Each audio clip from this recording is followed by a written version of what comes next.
Bismillahirrahmanirrahim. Assalamualaikum warahmatullahi wabarakatuh. Innal hamdalillah nahmaduhu wa nasta'inuhu wa nastaghfiruh wa na'udzu billahi min shururi anfusina wa min sayyiati a'malina. May yahdihillahu fala mudilla lahu wa may yudlil fala hadiya lahu. Ashhadu an la ilaha illallah wahdahu la syarika lah wa ashhadu anna Muhammadan abduhu wa rasuluh sallallahu alaihi wa ala alihi wa man sara ala nahjih wa tamassaka bi sunnatihi ila yaumiddin wa sallaman tasliman katsira. Ya ayyuhalladzina amanu taqullaha haqqa tuqatih wa la tamutunna illa wa antum muslimun. Ya ayyuhan nasu taqu rabbakumul ladzi khalaqakum min nafsin wahidah wa khalaqa minha zawjaha wa batha minhuma rijalan katsiran wa nisaa'a. واتقوا الله الذي تساءلون به والأرحام إن الله كان عليكم رقيبا. يا أيها الذين آمنوا اتقوا الله وقولوا قولا سديدا يصلح لكم أعمالكم ويغفر لكم ذنوبكم ومن يطع الله ورسوله فقد فاز فوزا عظيما.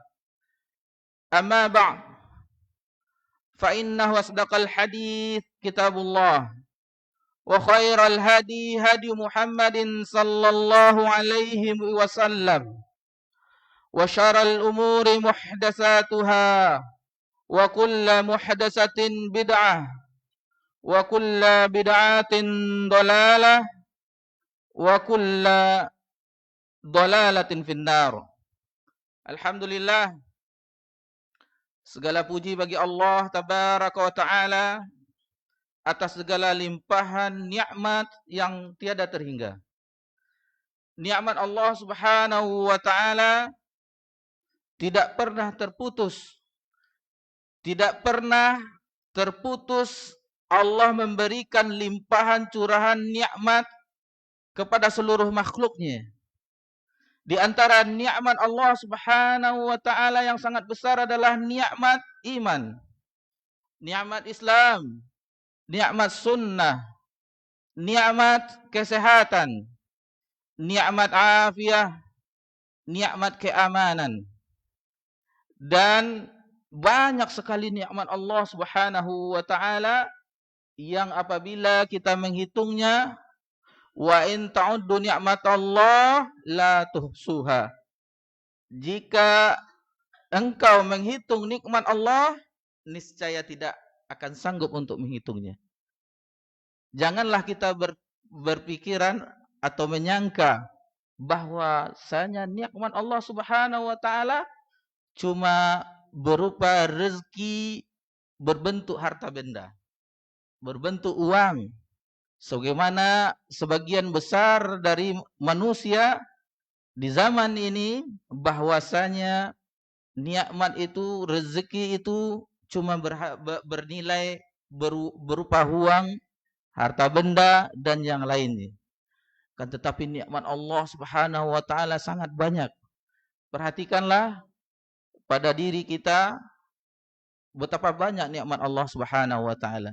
Bandingkan dengan saudara kita yang sekarang merasakan sakit, dirawat di rumah sakit. Dan begitu juga bagaimana nikmat-nikmat yang lainnya. Allah mudahkan langkah kaki kita menuju rumah-rumah Allah subhanahu wa ta'ala. Dan alhamdulillah, tadi kita telah menegakkan salat, telah mengerjakan salat fardu maghrib berjamaah. Dan ini merupakan nikmat yang tidak diberikan kepada hamba Allah yang lainnya. berupa anak-anak yang soleh dan soleha, tetangga yang baik, teman-teman yang baik. Dan ini salah satu di antara nikmat-nikmat yang mungkin kita tidak menyadarinya. Dan masih banyak lagi nikmat yang kita tidak menyangkanya, kan tetapi alhamdulillah wajib bagi kita bersyukur atas nikmat yang telah Allah limpahkan kepada kita semuanya. Kemudian salawat beriringkan salam kepada Nabi kita tercinta Nabi Muhammad sallallahu alaihi wasallam. Masyarul muslimin wal muslimat rahimani wa rahimakumullah. Sebagian mungkin tidak baru pertama kali berjumpa dengan kami di masjid ini, dan alhamdulillah sebagian juga kita mengenal wajah-wajahnya. Di antaranya Bapak Elmi, alhamdulillah telah lama mengenal beliau, Bapak Ketua Pengurus kita. Begitu juga dengan abang kelas kita waktu di Padang dulu, udah Vicky Darmawan, satu sekolah kita dulu waktu di Padang. Bapak Man sama-sama di pasar, dan Bapak Masri sudah lama juga, dan sekarang beliau mendapatkan musibah. Kita doakan kepada ibunda beliau, mudah-mudahan Allah mengampuni dosa-dosa ibu beliau dan memberikan kesabaran kepada keluarga yang sedang ditimpa musibah. Dan kami ucapkan juga terima kasih banyak, jazakumullah khairan, kepada Bapak Fajar yang telah menghubungi kami untuk bisa berjumpa kita, bersua kita di Masjid Ubay bin Ka'ab, Arengka atas ini, atau Soekarno-Hatta, Jalan Muhajirin. Alhamdulillah ini dalam rangka selain kita thalabul ilm, juga bisa menjalin ukhuwah Islamiyah. Siapa tahu nanti di masjid-masjid yang lain berjumpa acara daurah atau tablik akbar. Ini kita pernah berjumpa. Karena berbeda suasana dahulu dengan suasana kajian sekarang. Kalau dahulu beberapa titik, jadi alhamdulillah bisa berjumpa di kajian Ustadz ini, misalnya Ustadz Zaki, Ustadz Armin rahimahullah ta'ala, Ustadz Maududi, Ustadz Abu Zubair, itu jamaahnya itu saja yang ikut. Kalau sekarang alhamdulillah masjid-masjid, musola-musola kita di Pekanbaru ini sudah banyak, istilahnya yang rumah ibadah banyak, akan tetapi yang pengurusnya yang betul-betul menegakkan sunnah Nabi Sallallahu Alaihi Wasallam, alhamdulillah sudah puluhan juga kalau tidak salah kata teman-teman, dan setiap sudut-sudut alhamdulillah sudah ada. Dan ketika kita safar, kalau kita misalnya ke luar kota, dari mana, dari Pekanbaru, itu udah kagum, itu jamaah-jamaah di luar itu kagum.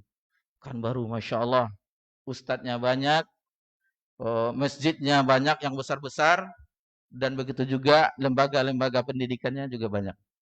Salah satu di komplek kita ini SDIT Najiyah, dan alhamdulillah masih banyak yang lembaga-lembaga pendidikan yang lainnya yang dahulu itu sangatlah sulit kita mencari tempat sekolah anak-anak yang mengajarkan akidah yang benar, mengajarkan tauhid dan akhlak-akhlak Islam dan sunnah Nabi Sallallahu Alaihi Wasallam. Sebagaimana dikabarkan oleh panitia, waktunya setelah Ustadz.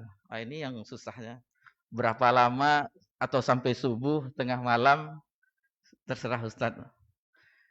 Yang penting nanti azan, kita azan dulu katanya. Itu pemberitahuan tadi dari panitia. Tapi alhamdulillah kita tidak panjang-panjang kajiannya, sesuai judul yang tadi disebarkan oleh panitia. Untuk apa kita diciptakan, jadi kita rangkum cuman sekopean ini, tidak panjang kita belajarnya.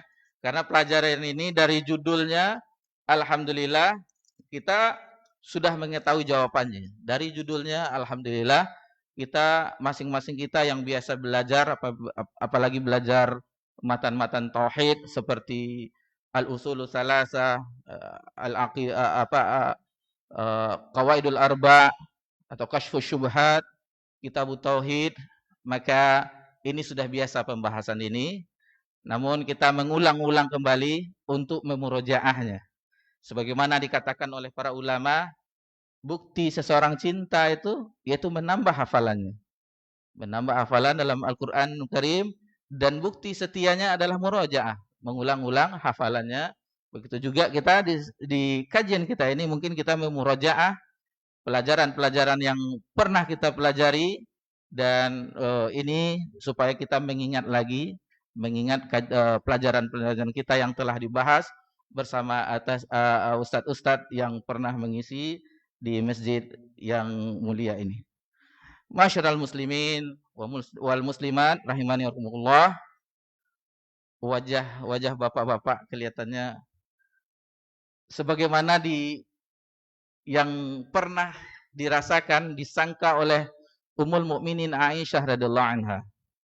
Di ketika Nabi sallallahu alaihi wasallam sakit, yang mana sakit itu tidak berapa lama beliau diwafatkan oleh Allah Subhanahu wa taala. Di mana Nabi sallallahu alaihi wasallam memerintahkan untuk menggantikan beliau menjadi imam adalah Abu Bakar As-Siddiq radhiyallahu anhu, dan itu tidak disetujui oleh Ummul Mukminin Aisyah radhiyallahu anha. Karena Abu Bakar huwa rajulun raqiq, laki-laki yang lembut hatinya. Maksudnya apabila Abu Bakar membaca ayat-ayat Allah Subhanahu wa taala dan mendengarnya, menangis dia. Tidak mungkin Abu Bakar, ayahnya sendiri, yang bisa mengimami kaum muslimin. Itu perasaan, prasangka Aisyah radhiyallahu anha ketika ditunjuk. Dan begitulah nasib kalau keadaan, kalau nasib kadang konotasinya tidak baik. Keadaan kita di malam hari ini yang biasanya mengisi Ustadz kita Ustadz Fadil, Ustadz Isnen Hazar LC hafizallahu taala, namun yang datang lain pula orang. Dan mudah-mudahan ini bermanfaat, walaupun sebagai pengganti atau istilah ban serap, alhamdulillah, yang penting kita bisa mengaji, alhamdulillah. Dan keutamaan majelis ilmu, untuk murajaah kembali, kita sudah mengetahuinya bagaimana keutamaan majelis ilmu itu. Banyak sekali keutamaannya. Orang yang belajar, pergi dalam rangka menuntut ilmu, maka sebagaimana disabdakan oleh Nabi sallallahu alaihi wasallam, man salaka tariqan yaltamisu fihi ilman sahalallahu lahu bihi tariqan ilal jannah. Barang siapa yang keluar dalam rangka menuntut ilmu agama, maka Allah akan mudahkan jalannya menuju surga. Ini di antara keutamaan orang yang belajar. Belum lagi di dalam majelis ilmu, yang mana orang yang berada di majelis ilmu mendapatkan ketenangan hati. Nazalat alaihim as-sakinah, akan turun ketenangan. Akan turun. Memang majelis ilmu itu seperti itu. Betapa banyak kita lihat sebagian yang saking tenangnya bisa ngantuk-ngantuk, bisa tidur-tidur. Karena tenangnya hati. Tenangnya hati, tempat istirahatnya jiwa, sehingga membuat mata kita mengantuk. Kemudian diliputi oleh rahmah. Wa ghasyatul rahmah. Allah menurunkan rahmatnya, kasih sayangnya di majelis-majelis ilmu. Begitu juga dinaungi oleh malaikat. Wa hafathumul malaikah. Ini perihal yang gaib, akan tetapi ini sabda Nabi sallallahu alaihi wasallam, bahwa shadiqul masduq, yang benar dan dibenarkan. Nabi mengatakan bahwa majelis ilmu itu dinaungi oleh malaikat. Dan Allah menyebut nama kita di sisinya. Masya Allah. Keutamaan yang disebutkan oleh Nabi sallallahu alaihi wasallam sebagaimana diriwayatkan oleh Muslim dalam sahihnya, dan ini bisa dijumpai di matan hadis Arba'in An-Nawawiyah, hadis yang ke-36. Bapak-bapak, ibu-ibu, saudara-saudari jamaah Masjid Ubay bin Ka'ab yang semoga dirahmati dan diberkahi oleh Allah Subhanahu wa taala. Adapun keutamaan ilmu, Allah Subhanahu wa taala mengangkat derajat orang yang berilmu. Allah Subhanahu wa taala berfirman dalam surah Al-Mujadilah, "Yarfa'illahu alladhina amanu minkum walladhina utul ilma darajat." Allah mengangkat derajat orang-orang yang beriman di antaramu dan orang-orang yang berilmu pengetahuan beberapa derajat. Di ayat yang lain dalam surah Az-Zumar ayat 9, Allah Subhanahu wa taala berfirman, "Hal yastawil ladzina ya'lamuna wal ladzina la ya'lamun?" Apakah sama orang yang berilmu dengan yang tidak berilmu? Ini dijelaskan bagaimana berbedanya orang yang memiliki, yang Allah anugerahkan nikmat berupa ilmu agama. Ilmu agama, ilmu yang bermanfaat. Itu sedikit untuk mengingatkan kita akan keutamaan majelis ilmu dan tentang ilmu yang bermanfaat keutamaannya. Masih banyak penjelasannya, namun mudah-mudahan yang barusan kita ingatkan bermanfaat bagi, terutama bagi yang berbicara dan kepada bapak-bapak dan ibu-ibu yang mendengarkannya. Ikhwani fid din wa akhwati fillah, rahimani wa rahimakumullah. Judul kajian tematik kita di malam yang berbahagia ini adalah untuk apa kita diciptakan. Sebelumnya bahwasanya kita manusia diciptakan oleh Allah Subhanahu wa taala, terutama Nabi Adam alaihissalam diciptakan dari tanah. Allah Subhanahu wa taala berfirman,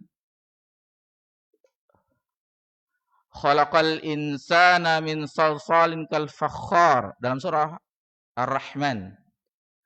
Sungguh kami telah menciptakan manusia itu dari tanah yang kering seperti tembikar. Dan ayat-ayat yang lain yang semisal juga banyak, bahwasanya kita asal muasalnya dari tanah. Adapun setelahnya maka kita diciptakan dari air yang bercampur, dari nutfah. Allah Subhanahu wa taala berfirman menjelaskan tentang penciptaan anak keturunan Adam, "Inna khalaqnal insana min nutfah amsyaj." Dalam surah Al-Insan, sesungguhnya kami telah menciptakan manusia dari nutfah yang bercampur. Itu asal muasal kita. Allah menciptakan kita, Adam alaihissalam dari tanah, adapun Hawa dari tulang rusuk Adam. Adapun anak keturunannya dari tanah. Dan alhamdulillah di antara makhluk Allah Subhanahu wa taala, manusialah, kitalah yang paling baik ciptaannya. Allah Subhanahu wa taala berfirman dalam surah At-Tin, "Laqad khalaqanal insana fi ahsani taqwim." Sungguh kami telah menciptakan manusia itu dalam sebaik-baik bentuk. Alhamdulillah. Cobalah panjang juga leher kita seperti jerapah itu, tidak bagus kelihatannya.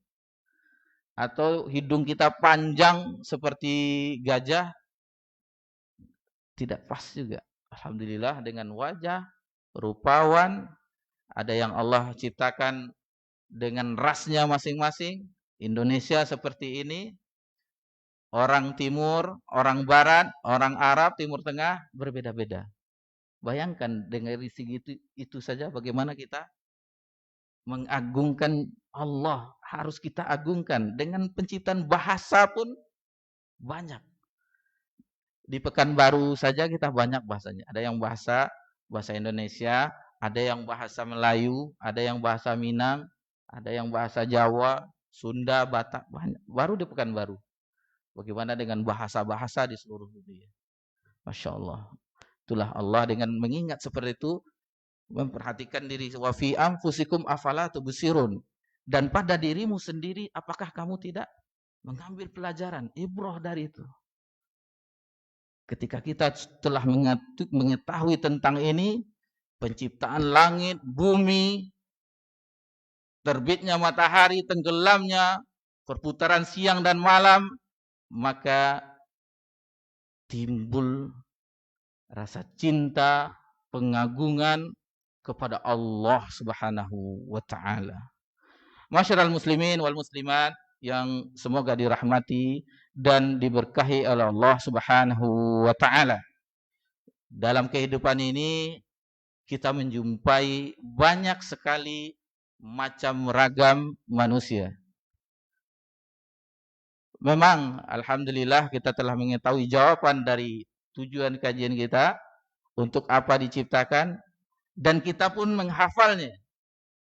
Kita pun menghafalnya dalam surah Az-Zariyat, "Wa ma khalaqatul jinna wal insa illa liya'budun." Tidaklah aku ciptakan jin dan manusia kecuali untuk beribadah kepadaku. Dan alhamdulillah kita menghafalnya. Kita menghafalnya karena sering disampaikan oleh mubaligh, khotib di mimbar-mimbarnya, terutama pada kajian tentang tauhid. Ini awalnya saja dari kitab tauhid itu, ini yang dinukilkan oleh mu'alif dalilnya, wa ma khalaqatul jinna wal insa illa liya'budun. Namun di dalam kehidupan banyak yang kita jumpai, karena Allah Subhanahu wa taala berfirman, innamal hayatud dunya la'ibun wa lahun. Sesungguhnya kehidupan dunia itu adalah bermain-main dan bersenda gurau. Betapa banyak ini permainan ajangnya dunia yang alhamdulillah telah selesai. Dan itu pun kadang-kadang sesama orang yang telah mengaji ribut juga apa yang dijagokannya. Aneh, kita telah mengaji ribut terhadap yang dijagokan. Ini kita jumpai. Si fulan A menjagokan ini apa urusan kita? Apa urusan kita? Orang mengejar bola bundar, apa manfaatnya? Namun sekedar hobi, ya hobi silahkan. Kalau kita yang main untuk kesehatan supaya kita jadi kuat fisik kita, itu tidak mengapa. Masalah yang diperbolehkan. Tetapi perlu kita ingatkan bagi yang berolahraga agar menjaga auratnya. Orang yang bermain sepak bola, futsal, agar menjaga auratnya. Aurat laki-laki agar menutup lututnya. Dan ini tujuan kita belajar itu agar mengamalkan ilmu kita. Ilmu kita itu diamalkan. Bukan sekedar khasanah ilmiah. Oh, saya mengetahui itu dalilnya. Belum berbicara Ustaz itu saya sudah tahu apa maksudnya itu. Kan tetapi pengamalannya tidak sama sekali. Nah, ini yang dikhawatirkan. Dan dikhawatirkan hendaklah muncul dari jiwa kita semangat. Selain semangat dalam menuntut ilmu agama, juga semangat mengamalkannya. Kemudian di antara di kehidupan ini kita jumpai juga bahwasannya seperti Allah Subhanahu wa taala berfirman dalam surah Al-Baqarah. Dan ini kita juga mengetahuinya, menghafalnya juga sebagiannya. Ini sengaja kita langsung ke mushaf, takutnya salah tinggal kalimatnya, jadi langsung ke mushaf. Berbeda dengan meriwayatkan hadis Nabi sallallahu alaihi wasallam. Kalau menyampaikan hadis Nabi sallallahu alaihi wasallam bisa dengan makna. Itu makanya sebagian itu kita dengan kama qala au qala Rasulullah sallallahu alaihi wasallam, atau sebagaimana sabda Nabi sallallahu alaihi wasallam. Berbeda dengan ayat Al-Qur'an. Ayat Al-Quran, firman Allah Subhanahu wa taala harus sesuai teksnya. Harus sesuai teks nasnya. Itu makanya kita sengaja langsung melihat ke teksnya. Wa idz qala rabbuka lil malaikati inni ja'ilun fil ardi khalifah. Dan ketika Allah Subhanahu wa taala Rabbmu berfirman kepada malaikat, sesungguhnya aku menjadikan di permukaan bumi itu khalifah. Dan penafsiran khalifah ini banyak sekali diutarakan oleh mufassirin, ulama ahli tafsir, dikatakan khalifah maksudnya Adam. Adam alaihissalam menggantikan makhluk Allah yang sebelumnya untuk Adam yang sekarang mengelola bumi. Karena sebelumnya dijelaskan bahwa sebelumnya makhluk yang wayasfikud dima, yang menumpahkan darah, diganti dengan Adam dan anak keturunan yang akan memakmurkan bumi Allah Subhanahu wa taala. Dan ada juga yang mengatakan khalifah itu saling berganti. Maksudnya dengan generasi, ada satu generasi telah wafat digantikan dengan generasi berikutnya, generasi berikutnya, generasi berikutnya. Sampai hari kiamat. Sebagaimana kita, kakek kita, wafat kakek kita, orang tua kita, ayah kita, wafat juga kita, anak kita, dan cucu-cucu. Saling berganti-gantian. Kata-kata khalifah. Dan ada juga kata-kata khalifah adalah pemimpin. Pemimpin, karena ada hadis dari Nabi SAW, kullukum ra'in. Setiap kamu adalah pemimpin, dan setiap pemimpin itu akan diminta pertanggungjawabannya terhadap apa yang dipimpinnya. Dan sebagian kita, terutama orang-orang harakiyun, orang-orang yang bergerak di dalam politik, menjadikan bahwa seolah-olah khalifah dengan khalifah yang pemimpin pengganti Nabi sallallahu alaihi wasallam. Khilafah. Dan itu kita jumpai sibuk dengan pergerakan tanpa menghiraukan dakwah tauhid. Jadi seolah-olah Nabi sallallahu alaihi wasallam itu diutus hanya untuk mengurus khilafah, tidak. Dengan mempelajari Islam ini, mempelajari yang hak, terutama tentang Allah Subhanahu wa taala, ma'rifatullah, agar Allah satu-satunya yang diibadahi dengan baik dan benar. Jangan sampai berbuat syirik dengan sesuatu apapun terhadap Allah Subhanahu wa taala. Inilah yang paling penting. Dan untuk inilah Nabi dan Rasul diutus. Untuk inilah tauhid ini Al-Qur'an diturunkan. Dan untuk inilah terjadi persengketaan, yaitu perselisihan antara ahlul haq dengan ahlul batil tentang masalah tauhid. Dan memang di tubuh kaum muslimin, kalaulah kita tidak membicarakan tauhid, seolah-olah terjalin persatuan. Akan tetapi persatuan yang tidak kuat. Ada maunya, ada udang di balik batu. Maksudnya dengan itu, dengan kita tidak usah mengurus yang perbedaan, cukup yang menyatukan keimanan. Nah, ini tujuannya apa? Tujuannya 2024. Tujuannya 2024. Supaya banyak suara. Nah, ini kita saksikan teman-teman kita sebagian ngapain mengurus syirik terus, tauhid terus. Biarkanlah orang itu. Biarkan. Ini dakwah kasih sayang. Dakwah yang agar manusia tidak masuk ke dalam neraka Allah Subhanahu wa taala. Kalau untuk sekadar itu aja, untuk apa Nabi sallallahu alaihi wasallam? Nabi Nuh didustakan oleh kaumnya sehingga Allah turunkan azab dengan banjir, tenggelamlah semuanya, binasa kecuali orang-orang yang naik ke bahtera. Begitu juga Nabi Ibrahim alaihissalam mendakwahkan tauhid agar tidak menyembah berhala-berhala, bahkan berhala itu salah satu yang membuatnya adalah ayahnya. Sebagaimana kita ketahui di sejarah sirah-sirah nabawiyah para nabi al-anbiya wal mursalin. Dan ketika itu bagaimana pemimpin yang zalim Namrud, akhirnya mereka membakar Nabi Ibrahim alaihissalam. Kalau untuk tidak menegakkan tauhid, untuk apa Nabi Ibrahim dibakar? Begitu juga Nabi Musa alaihissalam mendakwahkan tauhid kepada penguasa yang zalim, bahkan Fir'aun mengaku wa ana rabbukumul a'la. Akulah Tuhanmu yang paling tinggi. Mengaku Tuhan. maka didakwahkan, terjadilah eh, pengejaran terhadap Nabi Ibrahim dan pengikutnya. Nabi Isa sebenarnya yang disalib, ini kejadian ini dibangga-banggakan oleh orang-orang Nasrani, orang-orang Kristen, terlebih di bulan-bulan ini, di tanggal-tanggal ini. Itu yang disalib itu bukan Nabi Isa, dan kita sama-sama mengetahui adapun Nabi Isa alaihissalam diangkat ke langit, dan nanti insya Allah di akhir zaman setelah diturunkan oleh Allah Subhanahu wa taala Dajjal, fitnah yang paling besar terhadap umat ini, dan Nabi Isa alaihissalam yang akan membunuhnya. Ini di pelajaran akidah. Pelajaran akidah tentang huru hara kiamat dan segala macamnya, dan ini perlu kita ketahui.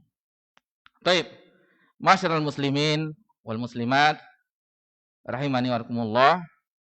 Selanjutnya Nabi kita Nabi Muhammad sallallahu alaihi wasallam, bagaimana perlakuan kaumnya.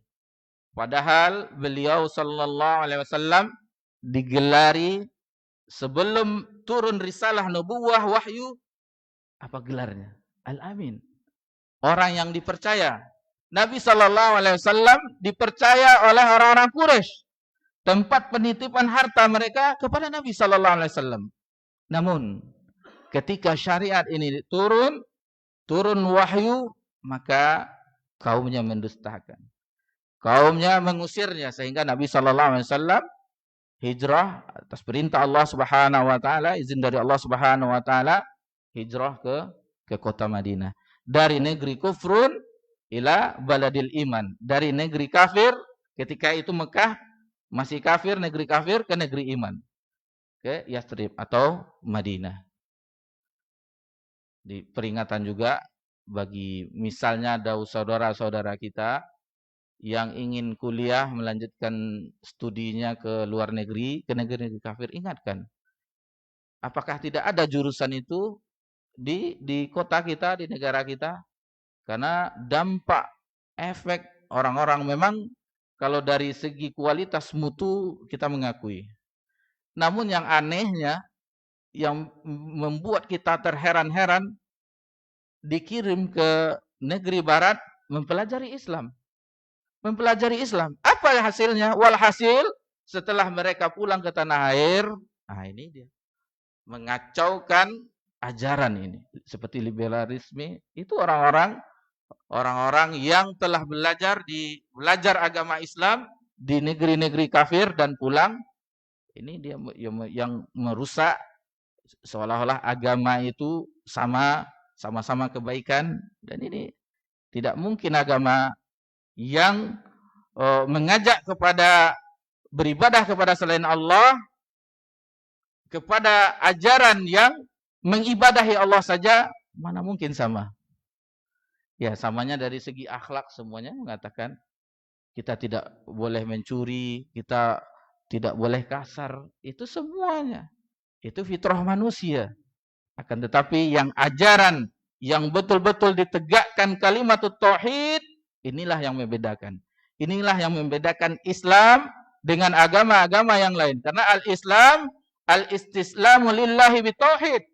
Berserah diri kepada Allah dengan mentauhidkan Allah.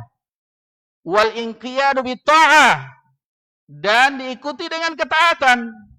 Wal bara'atu minasyirki wa ahli, dan berlepas diri dari kesyirikan juga kepada pelakunya. Itulah Islam, agama Islam yang telah dibawa oleh para nabi dan rasul alaihimussalam sampai ke nabi yang terakhir, Nabi Muhammad sallallahu alaihi wasallam. Selain juga kita diperintahkan untuk beribadah, juga diperintahkan untuk menjauhi kesyirikan. Sebagaimana Allah Subhanahu wa taala berfirman dalam surah Al-Isra atau surah Al-Isra ya, ayat 36. Wa'budullaha wa la tusyriku bihi syai'a. Ibadahi Allah dan jangan berbuat kesyirikan dengan sesuatu pun terhadap Allah Subhanahu wa taala. Kata-kata ya'budun, ini kata-kata ya'budun dijelaskan oleh Abdullah bin Abbas radhiyallahu anhuma. ulama tafsir dari generasi sahabat yang didoakan oleh Nabi sallallahu alaihi wasallam, Allahumma faqihhu fid din wa alimhu ta'wil. Ya Allah, faqihkanlah dia Abdullah bin Abbas ilmu agama dan pahamkanlah dia, berilah dia kemahiran dalam ilmu tafsir.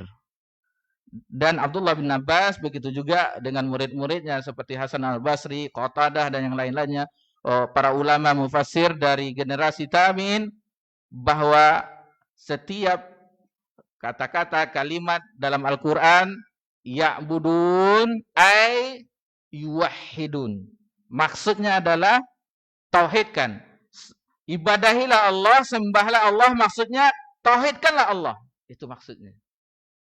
Wa ma khalaqtul insa wa ma khalaqtul jinna wal insa illa liya'budun ay liyuwahhidun. Tidaklah aku ciptakan jin dan manusia kecuali untuk mentauhidkanku.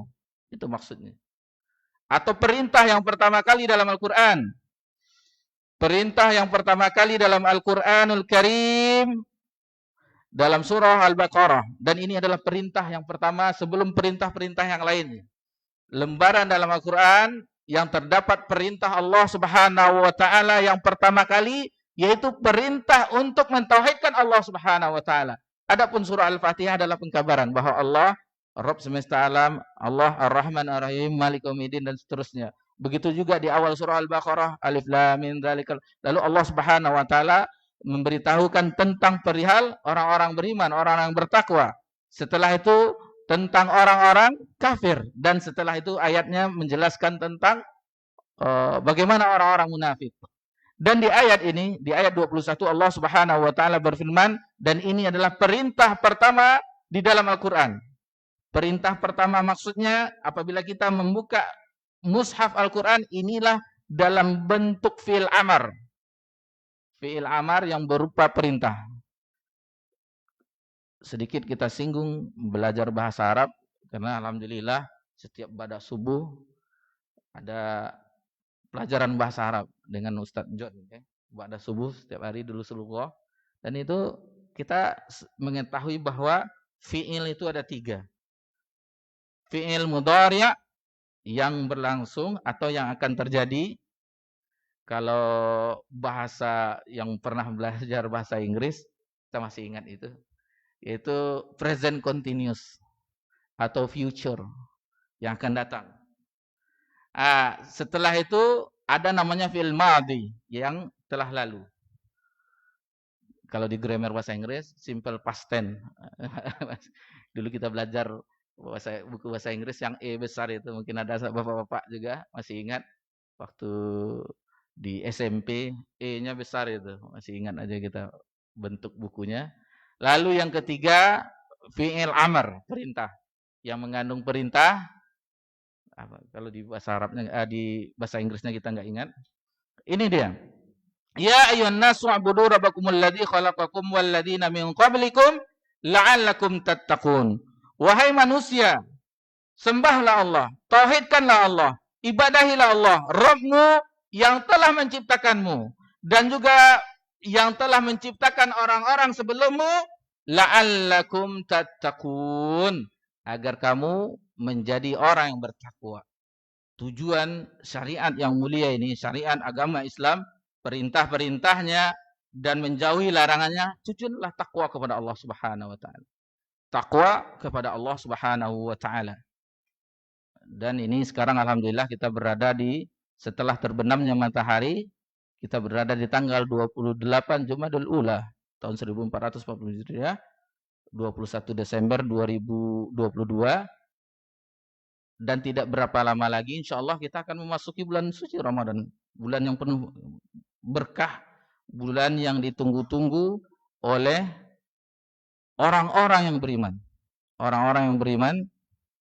Dan bulan ini kalau kita lihat ungkapan ulama terdahulu, 6 bulan sebelum masuk bulan Ramadan, mereka berdoa kepada Allah Subhanahu wa taala agar diperjumpakan dengan bulan Ramadan. Dan 6 bulan berikutnya berdoa kepada Allah Subhanahu wa taala agar diterima ibadah di bulan Ramadan tersebut.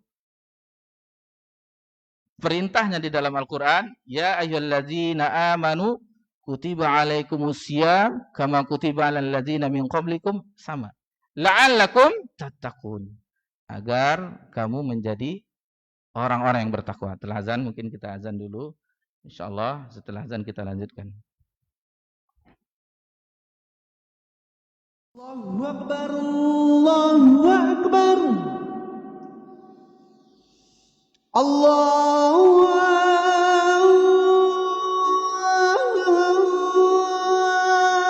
Akbar, Allahu Akbar. Asyhadu an la ilaha illallah.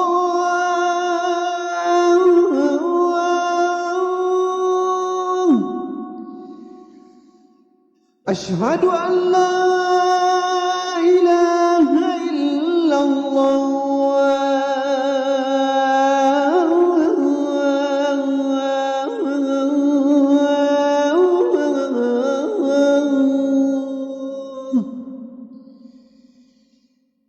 Asyhadu anna Muhammadar Rasulullah.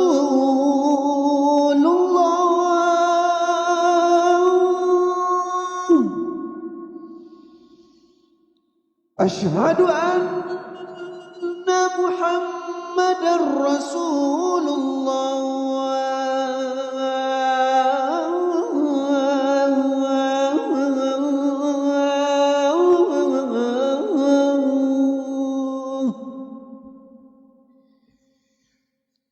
Hayya 'alas salah.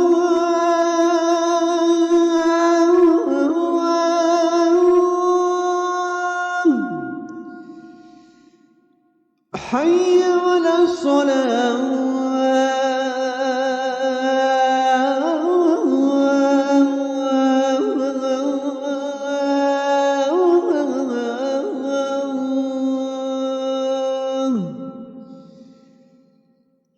Hayya 'alal falah.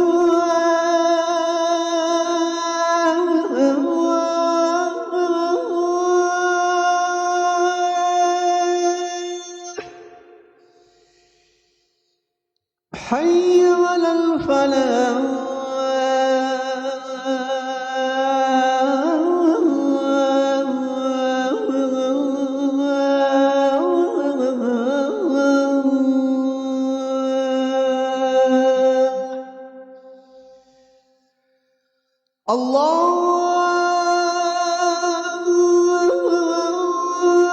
Allahu Akbar, Allahu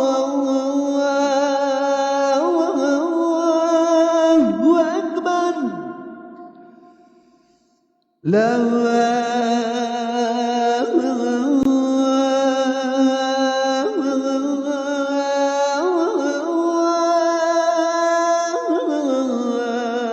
ilaha illallah.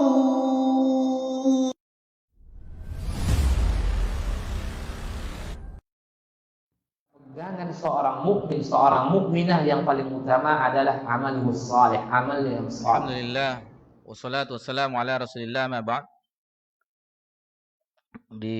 Sebelum azan tadi pada maghrib, alhamdulillah kita telah membahas muqaddimah tentang keutamaan majelis ilmu, begitu juga tentang asal muasal penciptaan manusia. Begitu juga kita perhatikan bagaimana kehidupan manusia di alam ini, di dunia ini. Rata-rata mereka lupa dengan hakikat tujuan penciptaannya. Kebanyakan mereka bermain-main dan bersenda gurau sehingga melupakan hakikat dari pokok tujuan utama mereka diciptakan oleh Rabbul Alamin di dunia ini. Baik, kita lanjutkan ke pembahasan berikutnya tentang definisi ibadah. Karena kita telah mengetahui tujuan kita diciptakan oleh Allah Subhanahu wa taala di dalam surah Az-Zariyat untuk beribadah kepada Allah Subhanahu wa taala, untuk mentauhidkan Allah Subhanahu wa taala dan tidak berbuat kesyirikan sedikit pun terhadap Allah Subhanahu wa taala. Ibadah secara lughatan, secara etimologi, secara bahasa, bahwasanya ibadah itu maksudnya adalah ketundukan, tunduk, atau kehinaan, menghinakan diri. Adapun secara istilah terminologi, ismun jami' segala sesuatu yang mencakup likullin, sesuatu yang mencakup likullin mahibullah, apa-apa saja yang dicintai oleh Allah Subhanahu wa taala wa yardah, dan diredhoi oleh Allah Subhanahu wa taala. Minal aqwal, dari ucapan, wal aqmal wa a'mal, dan dari amalan, zahirah wa batinah, baik itu yang zahir, yang tampak, maupun yang tidak tampak. Itulah definisi ibadah sebagaimana yang dijelaskan oleh Syekhul Islam Ibnu Taimiyah rahimallahu taala. Adapun secara rukun ibadah itu dijelaskan oleh para ulama kita, Al-Imam Ibnu Qayyim rahimallahu taala, rukunnya ada 3. Ini kita mungkin sudah mengetahuinya, cuman untuk mengingat-ingat kembali. Karena kita sebutkan di awal tadi bahwa kajian kita ini adalah kajian murajaah, mengingat-ingat pelajaran lama yang kita lupa. Karena mengingat itu sangat bermanfaat. Fadzakir wa dzakir fa inna dzikra tanfa'ul mu'minin. Maka beri peringatanlah, karena peringatan itu bermanfaat bagi orang-orang yang beriman. Ketika dia lalai, diingatkan, maka dia ingat kembali. Ketika dia tertidur, maka dibangunkan. Jadi itulah tujuan kita belajar, di antaranya selain menambah ilmu pengetahuan yang baru dan memurajaahnya, mengulang-ulang kembali. Mengulang-ulang kembali. Yang pertama itu adalah kesempurnaan cinta. Kesempurnaan cinta. Rukun yang pertama dari ibadah adalah yang pertama kesempurnaan cinta, mahabbah. Allah Subhanahu wa taala berfirman di dalam surah Al-Baqarah ayat 165, "Walladzina amanu asyaddu hubban lillah." Dan orang-orang yang beriman sangat cinta kepada Allah Subhanahu wa taala. Orang yang beriman sangat cinta, sebagaimana orang-orang, kita perhatikan orang-orang kafir, orang-orang non-muslim, betapa cintanya dia dengan apa yang disembahnya. Akan tetapi orang-orang yang beriman dengan Allah Subhanahu wa taala yang Maha Agung melebihi kecintaan orang-orang kafir menyembah berhala-berhala mereka. Mahabbah. Dan di dalam Raudatul Muhibbin, tingkatan cinta itu bermacam-macam. Ya, di antaranya syauq, yaitu rasa rindu, hub, cinta yang kita bahas. Ada beberapa tingkatan. Yang paling tinggi itu khullah. Khullah yaitu khalil. Wattakhadhu Ibrahima khalila. Dan kami jadikan Ibrahim itu menjadi khalil. Tingkatan yang paling tinggi dalam kecintaan. Karena Nabi Ibrahim adalah yang telah membuktikan kecintaannya. Kalau di bulan Zulhijjah kita perhatikan, di antara manasik haji itu sa'i, rata-rata manasik haji itu sejak zaman Nabi Ibrahim. Begitu juga dengan udhiyah, kurban. Itu asal muasalnya dari bagaimana Nabi Ibrahim alaihissalam dengan keluarganya, berkahnya keluarga mereka. Itu makanya Nabi sallallahu alaihi wasallam di salawat Ibrahimiyah, Allahumma salli ala Muhammad wa ala ali Muhammad kama shalaita ala Ibrahim wa ala Ibrahim. Karena Nabi Ibrahim millahnya yang hanif. Hanifah muslimau wa makana minal musyrikin. Jadi Nabi Ibrahim itu hanif, Millahnya hanif, condong kepada tauhid dan menjauhi kesyirikan. Itu yang pertama, rukun ibadah. Adapun yang kedua adalah kesempurnaan roja. Roja, rasa harap. Rasa harap, dan ini adalah bentuk ibadah hati. Cinta, roja adalah bentuk ibadah hati.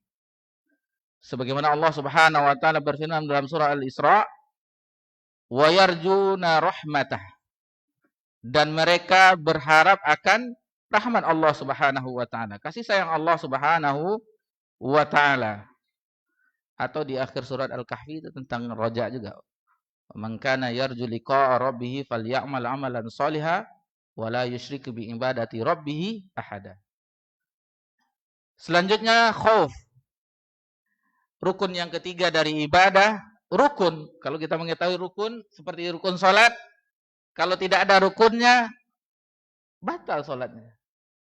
Batal salatnya. Seperti kita tidak membaca Al-Fatihah atau tidak sujud, itu batal salatnya. Tidak bisa ditambahkan kalau kalau rukun tidak ada, tidak bisa diganti dengan sujud sahwi atau yang lain. Nah, jadi kalau di ibadah ini rukunnya. Yang ketiga khauf, rasa takut. Kesempurnaan rasa takut masih di lanjutan ayat dalam surah Al-Isra, wa yakhafuna 'adzabah. Dan mereka takut terhadap azab Allah Subhanahu wa taala, terhadap azabnya. Dan di dalam surah Al-Imran Allah Subhanahu wa taala memperingatkan kepada orang-orang beriman agar tidak takut kepada syaitan. Karena syaitan itu menakut-nakuti. Syaitan itu menakut-nakuti, kalau kita mau berinfak ditakut-takuti. Jangan berinfak, nanti kamu miskin. Jangan begini, nanti kamu begini. Itu tugas syaitan yang senantiasa memberi was-was. Allazi waswisu fi sudurin nas. Memberikan was-was di dalam hati kita agar kita menjauhi ketaatan kepada Allah Subhanahu wa taala, agar kita sama-sama tempat kembalinya di neraka Allah. Tugas syaitan merayu, membujuk kita. Sebenarnya tidak ada tindakan dari syaitan, cuman dia mengiming-imingkan seolah-olah maksiat itu indah. Nah, itulah kerjaan syaitan. Seolah-olah maksiat itu indah. Jadi Allah Subhanahu wa taala peringatkan, fala takhafuhum wa khafuni in kuntum mu'minin. Janganlah takut kepada mereka, takutlah kepadaku, kata Allah Subhanahu wa taala, jika kamu orang-orang beriman. Rukun ibadah, kita ulang lagi supaya siapa tahu dengan mengetahui ini bisa juga diberitahu kepada teman-teman, kepada istri bagi yang pergi sendirian, tapi kalau bagi ibu yang ada di belakang, alhamdulillah. Dan kita beritahu juga kepada anak-anak bahwa ini rukun ibadah ada 3. Harus ada rasa cinta, harus ada rasa harap kepada Allah Subhanahu wa taala, dan harus ada rasa khauf. Al-Imam Ibnul Qayyim rahimahullah ta'ala menjelaskan juga khauf dan raja itu ibarat 2 sayap burung. 2 sayap burung yang akan menerbangkan amalan seseorang menuju surga Allah Subhanahu wa taala. Itu perumpamaan dari Al-Imam Ibnul Qayyim rahimallahu taala. Adapun syaratnya ada 2. Syarat dari ibadah ada 2. Dan ini kita sering ulang-ulang agar kita ingat. Seperti kita melamar suatu pekerjaan. Ada persyaratannya. Coba diambil misalnya jurusan pendidikan Islam, PAI misalnya, pendidikan agama Islam. Lalu kita jurusannya lain. Jurusan kita kedokteran. Apakah lulus persyaratan? Tentu tidak. Tentu tidak. Walaupun sebagian mungkin ada tidak sesuai jurusannya dengan pekerjaannya, biasanya kata orang kita ada orang dalam katanya. Allah alam itu tidak jelas apa maksudnya ada orang dalam itu. Jadi biasanya kalau ada penerimaan itu sesuai dengan persyaratan yang lulus seleksi ke tes selanjutnya. Dan syarat di dalam ibadah ada 2. tidak akanlah terima ibadah seseorang apabila tidak memenuhi syaratain. Dua syarat ini, yang pertama yaitu ikhlas. Ikhlas kepada Allah Subhanahu wa taala. Wa ma umiru illa liya'budullaha mukhlishina lahuddin. Begitu juga dalam surah yang lain Allah Subhanahu wa taala berfirman dalam surah Az-Zumar, "Ala lillahi dinul khalis." Ketahuilah hanya bagi Allah agama yang khalis, agama yang tidak tercampur dengan kesyirikan. Di dalam hadis dijelaskan innamal a'malu binniyat. Sesungguhnya amalan itu tergantung pada niatnya. Apa yang kita niatkan? Apabila kita niatkan lillahi ta'ala, maka Allah akan menerimanya, dan Allah akan memberikan ganjaran. Akan tetapi apabila kita niatkan dengan niat yang lain, maka kita akan mendapatkan apa yang kita niatkan. Yang kedua, syarat yang kedua dari ibadah adalah ittiba. Ittiba maksudnya yaitu mengikuti Nabi sallallahu alaihi wasallam. Allah Subhanahu wa taala berfirman dalam surah Al-Hasyr, "Wa ma atakumur rasulu fakhuzuhu wa ma nahakum anhu fantahu." Apa-apa yang datang dari Rasul maka ambillah, terimalah, dan apa-apa yang dilarang oleh Nabi SAW, oleh Rasul, maka tinggalkanlah. Dan di hadis bahwa kita tidak boleh menyelisih Nabi SAW, hadis dari Ummul Mukminin Aisyah radhiyallahu anha, man amila amalan laisa alaihi amruna fahuwa rad. Barang siapa yang beramal amal soleh yang tidak ada urusannya dengan kami, tidak ada contohnya dari Nabi sallallahu alaihi wasallam, fahuwa rad, maka amalan tersebut tertolak. Dan ini yang nas-nas seperti ini haruslah kita menghafalnya. Dan ini terdapat di hadis Arba'in An-Nawawiyah juga. Imam An-Nawawi rahimahullah ta'ala mencantumkan di hadis yang kelima. Diriwayatkan dalam Bukhari dan Imam Muslim. Kalau ciri khas orang-orang yang belajar manhaj salaf, itu ciri khasnya dengan dalil. Dengan dalil, bukan ini aib bagi orang yang telah mengaji. Orang yang telah mengaji, aib baginya apabila dia menjelaskan kata ustadz begini, kata ustadz. Itu masih tingkatan orang-orang awam, orang-orang yang di masjid-masjid kaum muslimin. Akan tetapi bagi kita yang telah berkecimpung dengan dunia ilmu, dalam talabul ilm, sebutkan dalil. Jelaskan dalilnya, Al-Quran, ayat Allah Subhanahu wa taala, dan hadis-hadis Nabi sallallahu alaihi wasallam. Dan ini lebih kokoh, lebih mudah diterima oleh saudara-saudari kita. Dan ini kenyataan ketika kita yang dakwah face to face, saya cerita, ini tidak boleh, ini begini, tidak ada Nabi mengerjakan. Ini ayatnya lebih mudah. Seperti amalan kita setiap hari saja, yang mudah-mudah saja. Tentang bersiwak. Law asyaqqa ala ummati la'amaru bisiwak inda kulli shalah. Itu kita hafal. Jadi kenapa bersiwak? Atau kalau di kajian kita jarang orang. Kalau sebagian ada tuh siwak. Kalau kita umroh haji biasa orang bersiwak biasa. Dan kita entah kenapa mungkin sekedar pakai odol aja pasta gigi. Nah, itu sunnah. Dan alhamdulillah setelah 2 pekan di Masjid Raudatul Jannah, 2 pekan kajian Sunan Nasa'i, dan alhamdulillah telah menyelesaikan Sahih Muslim selama lebih kurang 11 tahun. Disambung dengan Sunan Nasa'i. Itu awal-awalnya itu, pertama itu dari Kitab Thaharah, beberapa hadis itu menjelaskan tentang siwak.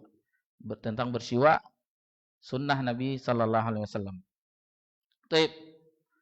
Itu diantara untuk mengingatkan bahwa amalan itu kenapa begini, kenapa berjenggot, enggak tahu, Nabi mengerjakan tapi tidak tahu dalilnya.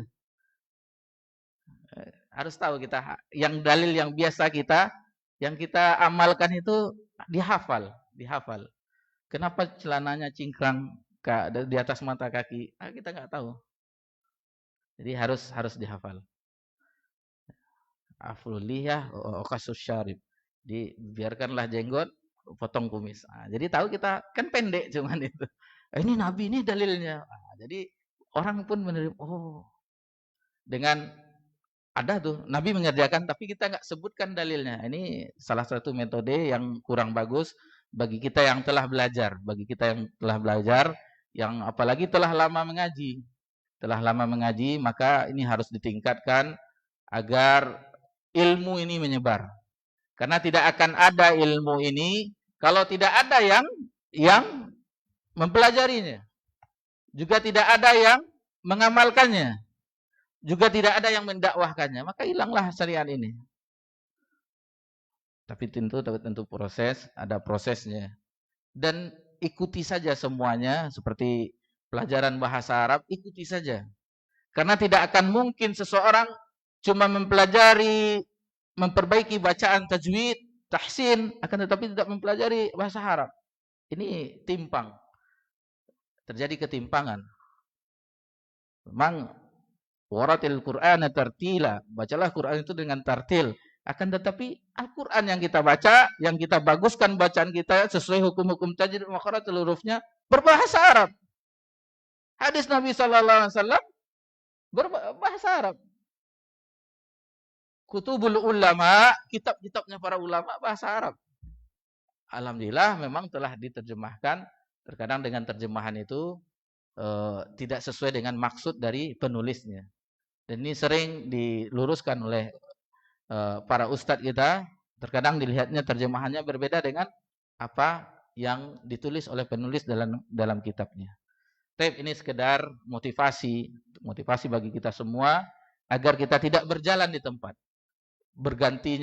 Berjalannya waktu, akan tetapi kita masih begitu-begitu saja, masih belum ada perubahan, masih mungkin nampak dari casingnya saja. Tampilan, celana cingkrang, hijrah, istilah sekarang kan sudah hijrah, tetapi hati kita belum hijrah.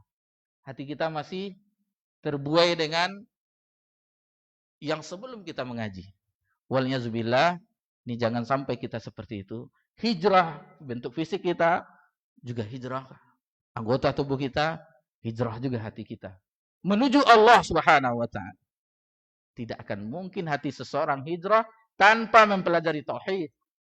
Bagaimana dia akan hijrah hatinya menuju Allah Subhanahu wa taala tidak memahami tauhid?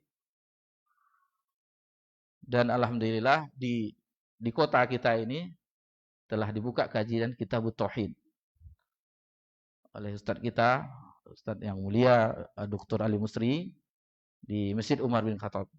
Begitu juga dengan ustaz kita Abu Zubair juga membuka kitab tauhid Kamis di Masjid Abu Bakar. Alhamdulillah. Ini menunjukkan bagaimana digalakkan lagi. Karena ciri khas dakwah sunnah, dakwah tauhid. Dakwah tauhid mengesahkan Allah Subhanahu wa taala dan menjauhi kesyirikan. Itu syaratnya. Ketika Imam Fudail bin Iyad rahimahullah taala ada di dalam ayat Al-Qur'an dalam surah Al-Mulk ayat yang kedua, alladzi khalaqal mauta wal hayata liyabluwakum ayyukum ahsanu amala. Dialah yang telah menciptakan kematian, kehidupan, liyabluwakum ayyukum ahsanu. Untuk mengujimu siapa yang paling baik amalan. Maknanya kata Al-Imam Abu Ali Fudail bin Iyad rahimahullah ta'ala, bahwa maksud yang paling baik amalannya adalah yang paling ikhlas dan paling benar. Jadi dikatakan apa tuh maksudnya? Ditanyakan oleh murid-muridnya, ya Abu Ali, wahai Abu Ali, apa maksudnya yang paling ikhlas dan yang paling benar? Maka dijelaskan oleh Imam Fudail bin Iyad, generasi ulama dari generasi tabi'in, bahwa seseorang yang beribadah hanya ikhlas saja tanpa benar, maksudnya benar di sini mengikuti Nabi sallallahu alaihi wasallam, maka amalan itu tidak diterima. Begitu juga ada seseorang dia beribadah sesuai dengan tuntunan Nabi sallallahu alaihi wasallam, akan tetapi bukan lillahi taala. Ibadahnya untuk mencari pujian manusia. Waliyazubillah. ini juga tidak diterima. Jadi maksudnya itu dijelaskan bahwa yang paling ikhlas yaitu yang amalannya tidak tercampur dengan riya, sum'ah, bentuk kesyirikan walaupun seperti debu. Debu yang halus, molekul yang paling kecil, tidak ada kesyirikan di situ. Itu khalis, itu yang murni. Murni, tidak ada untuk yang lainnya, hanya untuk Allah Subhanahu wa taala. Allah Subhanahu wa taala berfirman dalam surah Al-An'am, "Qul inna salati wa nusuki wa mahyaya wa mati lillahi rabbil alamin." Hanya untuk Allah Rabb semesta alam, bukan untuk yang lainnya. Bukan untuk dipuji orang, kita berimpak dikatakan si fulan dermawan, kita naik haji nanti ada gelar hajinya, kita begini, wah siapa itu ya? Tidak. Apa yang kita banggakan dengan pujian manusia? Apa yang kita banggakan dengan pujian manusia? Sama kita dengan makhluk yang lainnya, yang membedakan cuman ketakwaan kita. Innaka akramun indallah atqakum. Yang membedakan si fulan dengan si fulan, si fulanah dengan si fulanah, ketakwaannya kepada Allah Subhanahu wa taala. Itu yang membedakan. Kemudian Masyarul muslimin rahimani wa rahimakumullah. Selanjutnya Allah Subhanahu wa taala berfirman tentang masih dalam surah akhir surah Al-Kahfi, wa man kana yarju liqa rabbih falyamal amalan sholihan wa la yusyrik bi ibadati rabbih ahada. Itu maksudnya amal soleh di situ maksudnya orang yang beramal soleh, yaitu yang mengikuti Nabi SAW dan tidak berbuat syirik. Itu jadi salah satu dalil tentang dua syarat diterimanya ibadah kita kepada Allah Subhanahu wa taala. Adapun macam-macam ibadah secara garis besar ibadah itu ada 3. Pertama, ibadah itu ibadah hati, amalan hati. Dan ini yang paling pokok. Ini yang paling pokok karena takwa itu di hati. Takwa itu di hati, khusyuk itu di hati. Yang kita bahas tadi tentang rukun-rukun ibadah di hati. Cinta, khauf, raja di hati. Jadi ini harus kita, ada juga macam-macam yang banyak, masih banyak. Ada khauf, raja, isti'anah, isti'adzah, sebagaimana disebutkan oleh Syekh Muhammad At-Taimimi dalam kitab Al-Usul Salasah, Matan Usul Salasah, dijelaskan macam-macam ibadah hati. Kemudian ibadah badan seperti sholat dan yang lainnya, melangkahkan kaki ke masjid, dan masih banyak ibadah-ibadah yang bisa dilakukan, haji, umroh, itu ibadah badan. Walaupun sholat itu ibadah badan, akan tetapi juga ada di dalamnya terkandung amalan hati. Karena niatnya ada di situ, kekhusyuannya ada di situ, bacaan-bacaannya itu termasuk amalan lisan. Dan yang ketiga adalah amalan lisan, seperti berzikir kepada Allah Subhanahu wa taala, membaca Al-Qur'an, itu termasuk amalan lisan. Ini kita secara garis besarnya saja karena waktu sudah jam 8 lewat. Namun ada beberapa sedikit pembahasan yang tersisa. Kita lanjut dengan saja, tergantung dia nanti daripada apa akhirnya bertanya-tanya pula jadinya apa tuh. Pembahasannya dari awalnya seperti ini, akhirnya tidak jelas katanya. Lalu ibadah yang dicintai oleh Allah Subhanahu wa taala. Ibadah yang dicintai oleh Allah Subhanahu wa taala adalah ibadah yang dawam, terus-menerus. Di ahabbu amala indallah, amalan yang paling dicintai adalah adwamuha walau qal. Maksudnya yang Allah menyukai ibadah tersebut yang selalu dikerjakan walaupun sedikit. Seperti kita membaca Al-Qur'an setiap hari, kalau sholat wajib itu tidak boleh ditinggalkan karena itu wajib. Maksudnya amalan-amalan yang lainnya, amalan sunnah, nawafil, seperti membaca Al-Qur'an tiap hari, rutinkan. Minimal 1 juz. Kita katakan 1 juz karena kita telah mengaji. Kita bukan orang-orang yang baru kemarin yang Allah berikan nikmat dalam agama ini. Kalau cuma 1 lembar, 2 lembar, itu orang yang belum mengaji.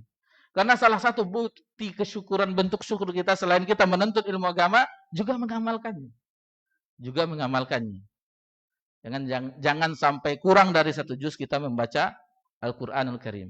Usahakan atur waktu kita, karena kata Utsman bin Affan, tidaklah bagi orang yang jiwanya bersih, hatinya bersih, maka dia tidak akan bosan dengan Al-Qur'anul Karim, dengan firman Allah Subhanahu wa taala. Begitu juga dengan salat malam. Salat malam kita rutinkan. Misalnya kita masih belum terbiasa, minimal witir. Dirutinkan.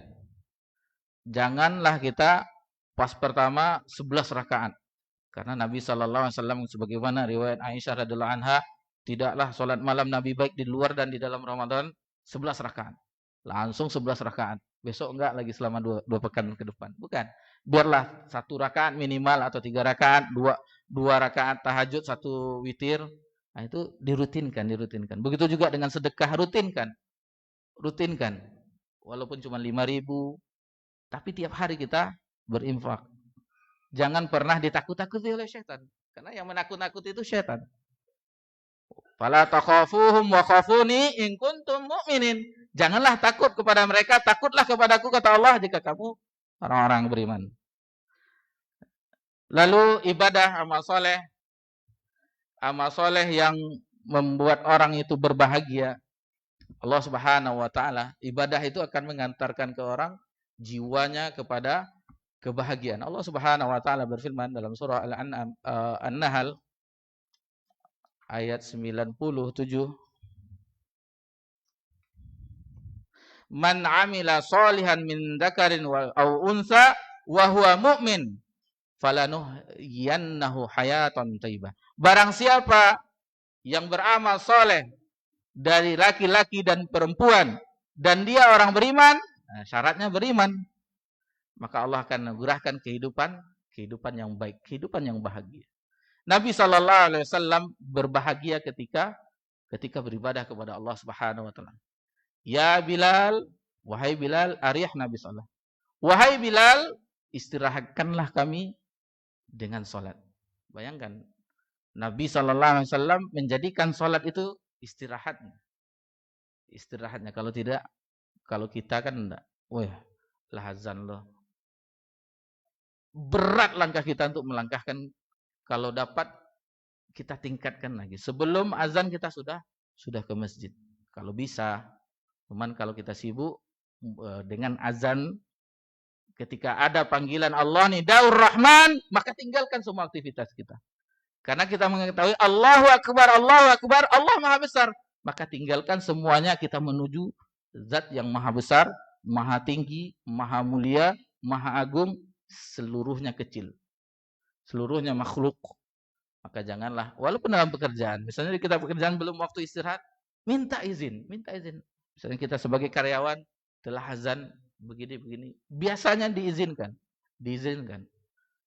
Dan alhamdulillah rata-rata kita di Pekanbaru ini alhamdulillah mayoritas kaum muslimin, dan sangat jarang kita perhatikan orang bekerja misalnya kepada non muslim, orang Cina yang melarang dalam beribadah.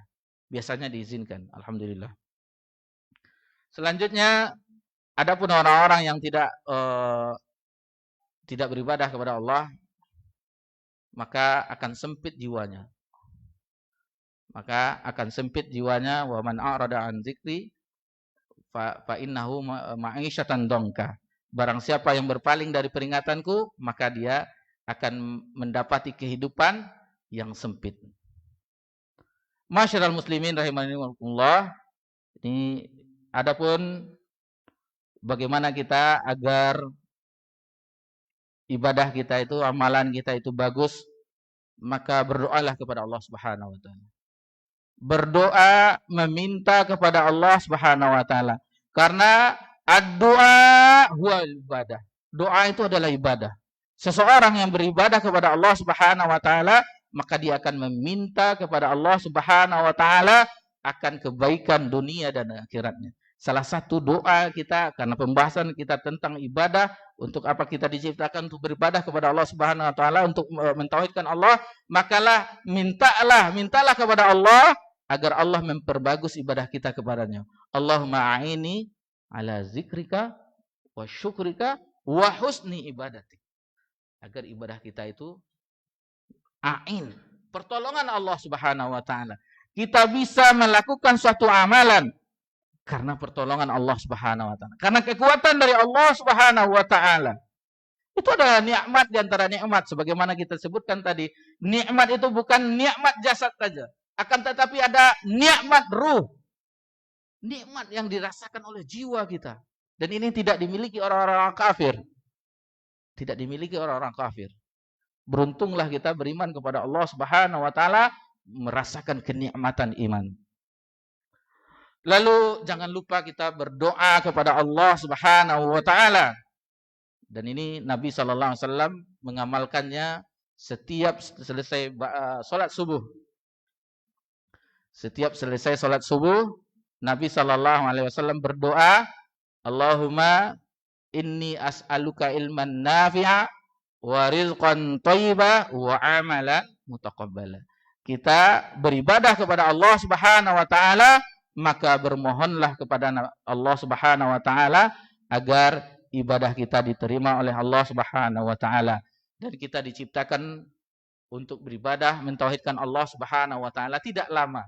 Tidak lama wahai bapak-bapak dan ibu, hadirin dan hadirat. Sampai kapan? Sampai kita mati. Dah mati kita tidak beribadah lagi.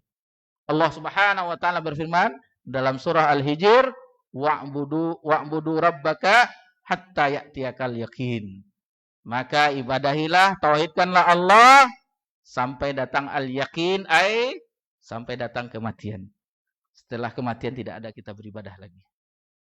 Tapi sebelum itu jangan sampai kita menyesal, karena orang-orang nanti menyesal, farji'na na'mal sholihan, kembalikan kami ke dunia agar kami beramal soleh. Sebelum kita sakratul maut mendatangi kita, maka usahakan detik-detik dari kehidupan kita, setiap nafas kita bernilai ibadah kepada Allah Subhanahu wa taala. Meminta kepada Allah Subhanahu wa taala agar kita dimudahkan untuk mengibadahinya dan dijauhi oleh dari seluruh bentuk kesyirikan, dan mudah-mudahan apa yang telah kita bahas di malam yang berbahagia ini bermanfaat bagi kita semuanya, terutama bagi yang menyampaikan. Adapun tentang kesalahan itu mungkin kami meyakini karena pemberitahuan pagi ya kita balas ya. Pagi, jadi pas itu kita telah sampai di pasar. Sampai di pasar, aduh mana belajar nggak ada kitab nih. Alhamdulillah dengan rangkuman-rangkuman, jadi sesuai dengan perjanjian kita sampai terserah waktunya kata apa ya. Alhamdulillah selesai rangkumannya, berarti sudah kita selesai pembahasannya. Mudah-mudahan bermanfaat dan mohon maaf jika ada kesalahan. Subhanakallahumma wa bihamdika, wassalamu ala nabi Muhammad sallallahu alaihi wasallam wa ala alihi washabihi ajmain walhamdulillahi rabbil alamin. Wassalamualaikum warahmatullahi wabarakatuh.